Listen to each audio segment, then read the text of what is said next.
It is the end of the 18th century and the French people want a revolution.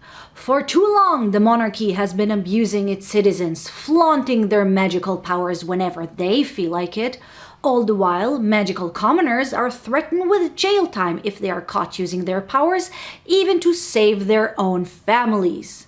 But while the revolution is brewing, a mysterious force arises, something with nefarious intentions, who is bent on making sure this revolution turns out exactly the way he wants it to be.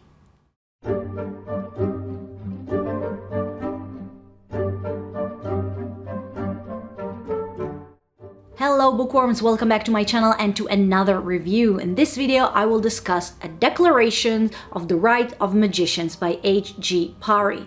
After reading her book, The Unlikely Escape of Uriah Heep, and yes, most of her book titles are a mouthful, I knew I had to read more of her books, so I picked this one up. This novel is a historical fiction that combines fantasy with real history. It takes place during the French Revolution and has 3 points of view: the English side with Prime Minister William Pitt, the French side with revolutionist Maximilian Robespierre, and the Haitian slavery rebellion in Saint-Domingue led by Toussaint Louverture. All were real people, by the way. And while the real French Revolution started because of the poor conditions of the working class as opposed to the utter indulgence and extravagance of the royal family, in this novel it all has to do with magic. Magical powers are prevalent in the book's world, and while royals can use their magic whenever they want, commoners have to be registered as magical and forbidden from using it, and the punishment for unlawful use of magic are harsh. While this problem leads to rebellion against the monarchy in France and rebellion against the slave trade in Saint-Domingue both cause the English to take action against them, something else is going on. A mysterious, shadowy figure is seemingly in control of everything. The puppeteer behind the French Revolution and an enemy of England, someone with unlimited power, mysterious motives, and unknown end goal. Guys, let's get right to business. This book was so good. I want to say it was brilliant. This is historical fantasy at its best. It was a long, full epic, and I enjoyed every minute of it. Even the political parts, and there were lots of those.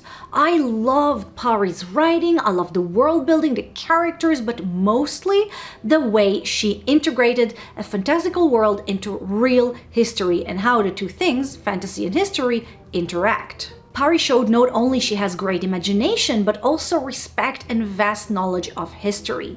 And the French Revolution was such an interesting period. I personally think that Maxime Robespierre was a fascinating person. His story is truly one of absolute power corrupts absolutely, and we follow Parry's interpretation of what happened to this once pacifist who was so concerned about the good of his people and his downfall into tyranny. But if I want to sum this book's strength, they are two.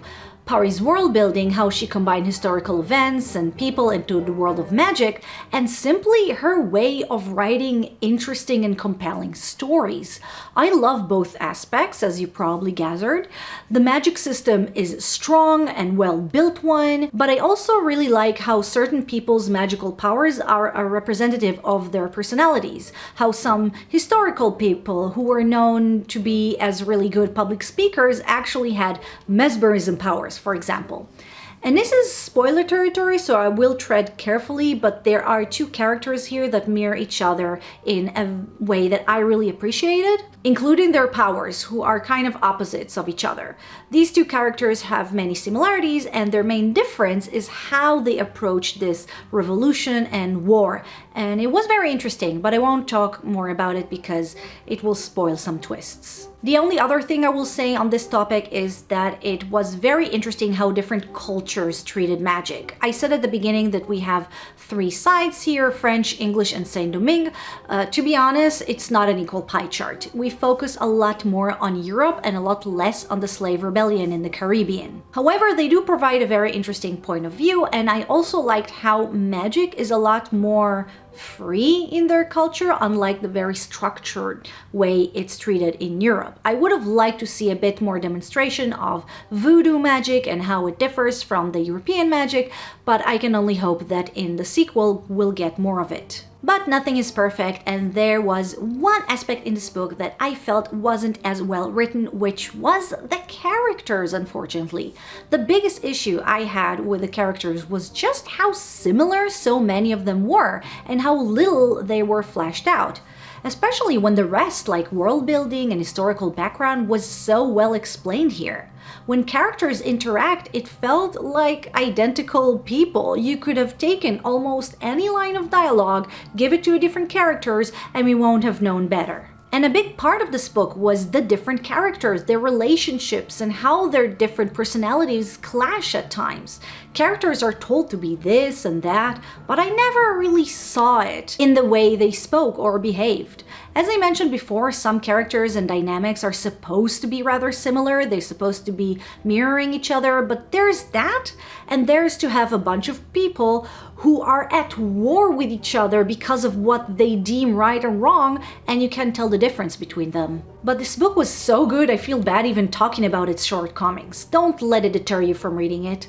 A really prevalent theme in it was sacrifice, especially in the quest of what you see right. We have many characters who make great sacrifices. Sacrifices of lives, of friends, of morals, of powers, of the comfortable life you used to have. All three points of view have protagonists who believe that they are doing the right thing, even though we immediately go to the next chapter when we have a person who does what he believes is right by going against that other character.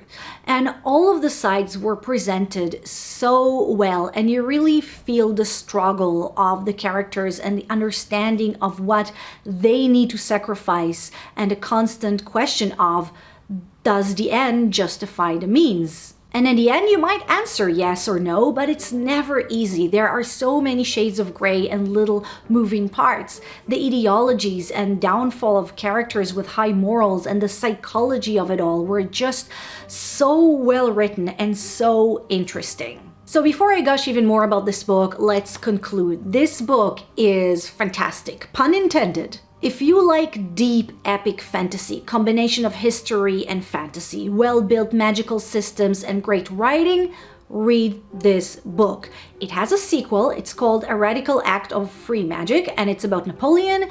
I didn't read it yet. I don't know if it's a duology or more, but you can also read this book as a standalone. It doesn't end on a cliffhanger, but not everything is solved, and I, for one, is looking forward to reading the sequel.